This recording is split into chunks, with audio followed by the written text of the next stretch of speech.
How to check if career locked on iPhone. You will not be able to use any other SIM. That is what that statement means.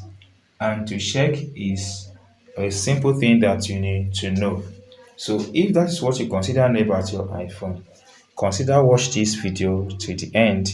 First, let's go to the settings. On the settings on your iPhone, locate and tap on General, then tap on About. Once tap on About, scroll down to the base where you see Career Locked. Here, Career Locked, no SIM restriction.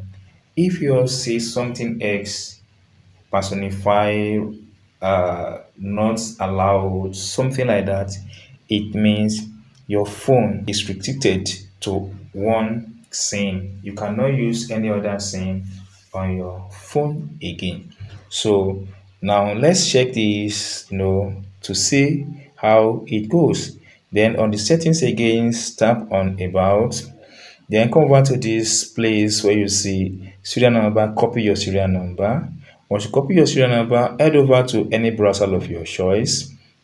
Now I'll be using Google Chrome. Search for this option or this site, checkcoverage.apple.com. The first option that comes up, tap on it.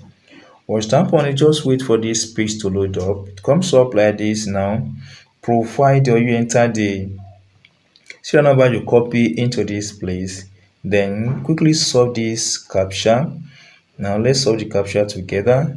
So solve the captcha says 16E, capital letter E. Then tap on submit. So once you tap on submit, you have access to your coverage expired and other information about your phone. So guys, that is simple steps to check if career locked on your iPhone. So if you enjoyed this tip and you've not subscribed, please subscribe for more updates like this.